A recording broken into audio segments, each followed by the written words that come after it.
जी, अस्सलाम वालेकुम। आज मुझे अपने व्हाट्सएप पे एक स्पेसिफ़िक वॉइस नोट को सर्च करना था, तो उसको सर्च करते-करते बहुत सारे वॉइस नोट जो है वो मुझे सुनने पड़े। तो उसके अंदर एक ऐसा वॉइस नोट मेरे सामने आया कि मैंने सोचा कि ये कहानी मैं आपके साथ जो है अपने तमाम दोस्तों के साथ लाज़मी शेयर करूँ, ताकि आप भी इस किस्म की जो है ना वाक़यात से बच सकें। हुआ कुछ ऐसा कि हमारे एक दोस्त हैं जिनका ताल्लुक गिलगित-बल्तिस्तान से है, लेकिन वो हमारी यूनिवर्सिटी में जो है पढ़ते हैं। तो उन्होंने एक दफ़ा मुझे मैसेज किया कि उनके कज़न ने जो है तकरीबन कोई 50-60 लाख रुपए जो है वो किसी वेबसाइट में इन्वेस्ट किए हैं, और जब उनका प्रॉफ़िट साथ-साथ जनरेट हो रहा था, जब उन्होंने विथड्रॉ करने की कोशिश की, तो वेबसाइट जो है ब्लॉक हो गई है। अब हुआ कुछ यूँ कि उन्होंने इतनी बड़ी इन्वेस्टमेंट जो की, ये सारी इन्वेस्टमेंट उन्होंने ग्रेजुअली की। यानी कि पहले 50,000, 1 लाख, 2 लाख इस तरह करते-करते उन्होंने इन्वेस्टमेंट की, और हर इन्वेस्टमेंट के बाद उनको जो है उनके वॉलेट में एक स्पेसिफ़िक प्रॉफ़िट नज़र आया कि भई आपने इतने पैसे कमा लिए हैं, इतने पैसे कमा लिए हैं, और वो इन्वेस्टमेंट पे इन्वेस्टमेंट करते रहे। और तकरीबन उनकी इन्वेस्टमेंट जो है 50, 60, 70 लाख इतनी जो है ना इसकी लगभग चला गई। ये वो पैसा है जो उनका अपना पैसा है, जो उन्होंने खुद लगाया, और इसके अगेंस्ट जो रेवेन्यू जनरेट उन्हें हुआ उसको मिलाकर तकरीबन कोई 1.5 से 2 करोड़ रुपए थे, जो उनको वहाँ पे जनरेट हुए।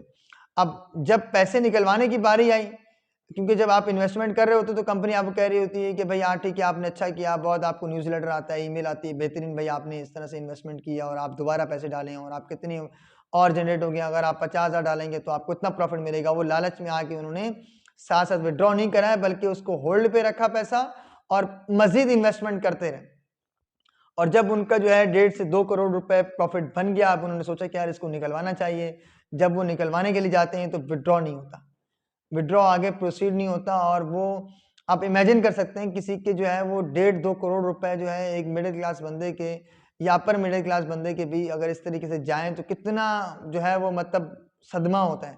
क्योंकि मौला अली का कौल है कि इंसान की औलाद मर जाए तो उसको जो है सब्र आ जाता है, लेकिन अगर उसका माल छिन जाए तो उसको नींद नहीं आती। तो ये उनके साथ इस तरह का प्रॉब्लम हो गया। तो फिर उन्होंने मुझसे कॉन्टैक्ट किया, मैंने वेबसाइट देखी, तो मैं वेबसाइट देख के समझ गया कि इस जो है स्कैम उनके साथ हो गया। तो मैंने उनको समझाया कि भई आपके साथ स्कैम हो गया और अब ये वेबसाइट आपको कहीं भी नहीं मिलेगी। इस तरह से बहुत सारे दोस्तों के साथ भी और भी हैं जो हो चुका है, लेकिन ये एक बड़ा स्कैम था, तो मैंने सोचा आपको बताऊँ।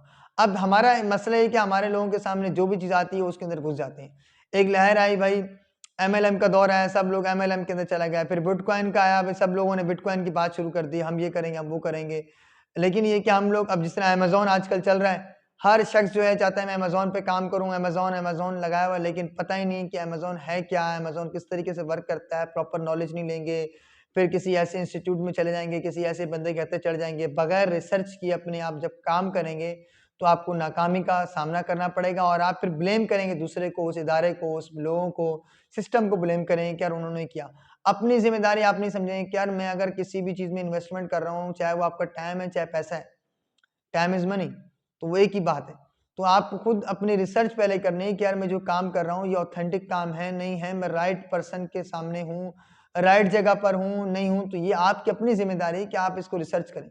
जब आप इसको रिसर्च करेंगे तो फिर आप जो है या तो आपको धोखा ही नहीं होगा, अगर आपको नुकसान होता भी है तो कम से कम होगा। तो मेरी आप सबसे रिक्वेस्ट है कि किसी भी इस तरह खास तौर पे ऑनलाइन कामों में और पाकिस्तान में रहते हुए इन चीज़ों का बहुत ख़्याल रखें। ये बहुत यहाँ पे ऑनलाइन जो है स्कैम होते हैं, इवन कि शॉपिंग करते हैं आप तो इतने स्कैम हो जाते हैं। जब आप इतनी बड़ी इन्वेस्टमेंट कर रहे हैं तो आप बगैर इन्वेस्टिगेशन के, बगैर रिसर्च के आप किस तरीके से कर सकते हैं? तो अवॉइड करें इन चीज़ों को। Thank you.